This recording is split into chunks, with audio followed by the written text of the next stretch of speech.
Hi everyone, welcome to my YouTube channel. My name is Emmanuel Yakubu. I'm so glad to have you here. Today I'm going to be talking about the Fred liver attack. Um, yes, please stay on my channel. Don't go away. Don't go anywhere.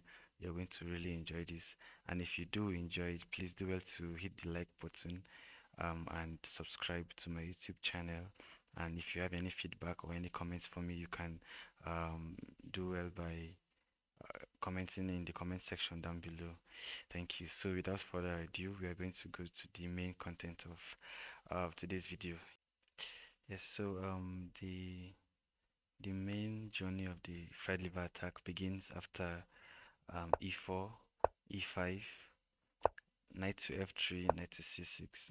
This is called the king spawns opening, right? So bishop to c4 is now known as the Italian game. The bishop moves to c4, or white plays bishop to c4 to put pressure on the f7 pawn. Now the f7 pawn and the f2 pawns are considered the weakest pawns in the game of chess because they are very close to the king, and then the kings are the only pieces that defend the f2 and f7 pawns. Yeah, so bishop to c4 is the Italian game, which mounts pressure on the f7 pawn by white. Yeah, so after bishop to c4, now black has a couple of options here.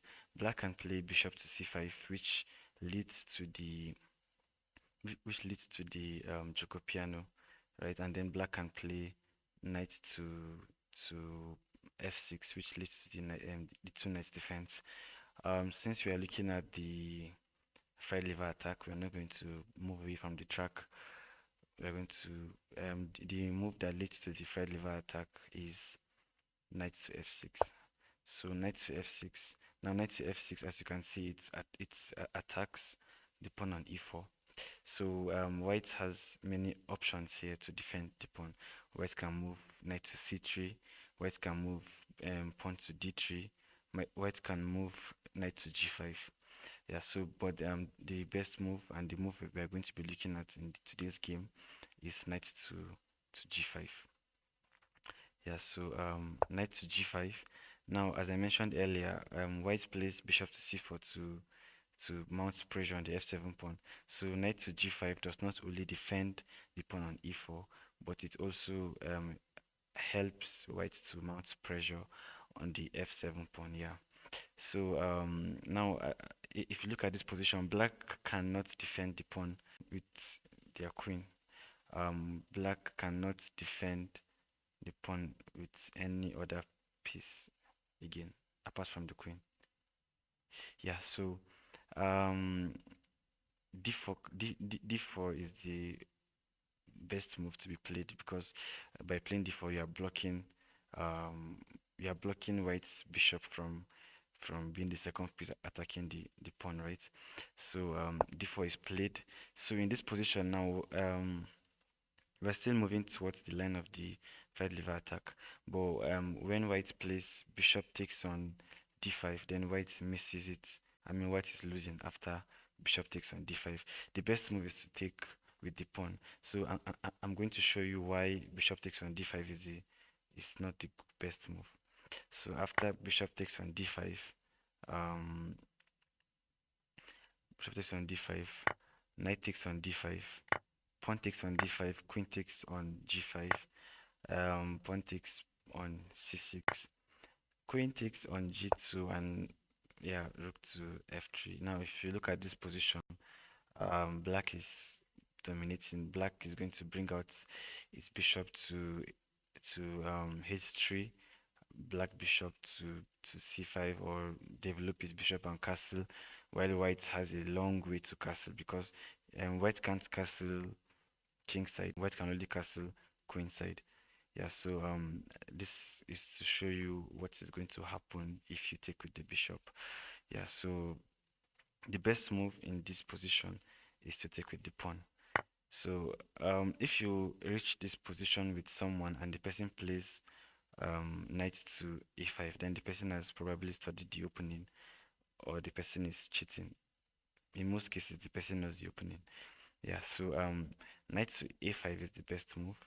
So but but if knight captures, I mean most people will want to capture back because it's more, it looks logical. It looks logical to just take back the pawn, right? So if knight captures on d5, which is an inaccuracy, it's an inaccuracy because it's you'll see in the future, don't worry. But the main idea is the f7 pawn um is already weak, right? And then you see white can bring out their queen and attack the pawn. So I'm going to show you, don't worry, I'm going to show you. I don't really know how to explain the weakness that knight takes on d5 creates, but here it goes. So the best move here doesn't look normal, but don't be afraid when I play it. So the best move is knight takes on f7. So as you can see, the knight is forking the queen and the rook.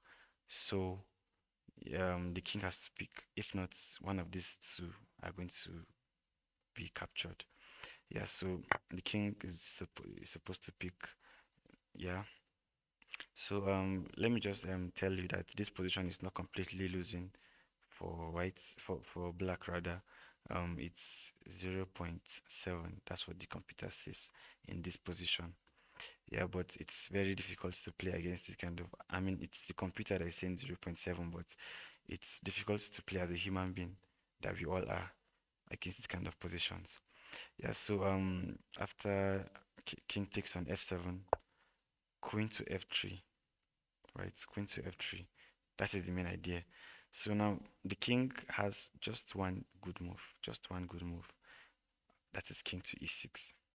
But just in case your opponent plays king to g8, then we have mate in 3, checkmate in 3. After bishop takes on d5, queen takes on d5, queen takes on d5, bishop blocks on e6, and queen takes on e6 is checkmate. So you see, you can deliver a checkmate to your opponent in 10 moves, and they will fear you for the rest of their lives. Yeah. So yeah, so king to g8 is a very bad move to be played. King to e8 is also a very bad move because bishop just takes and the queen cannot take back. You are threatening checkmate. Your king is very safe. You can castle. You can develop your pieces without disturbance. You can even develop black's pawn structure and destroy black's pawn structure. Black will have double isolated pawns and a lot of pawn islands, which is very bad. And your pawn structure is very awesome, right? So king to e8 is going to be a bad move.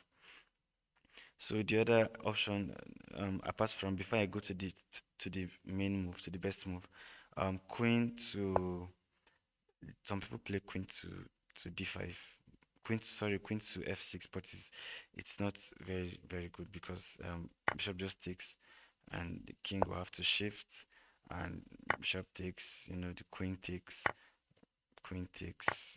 you are back to the bad pawn structure. So you see, yeah, don't play king to e8 in this position. And if your opponent plays king to e8, then be very happy.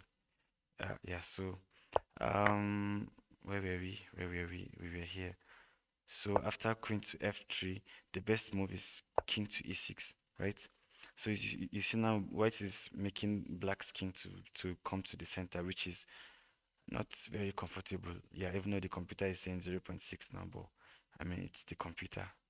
So okay, let me tell you the idea behind this is you want to try and maintain the pin on this knight because the king cannot, in the future the king cannot move here or here because the queen is among the pieces that are defending this knight from being captured, right? So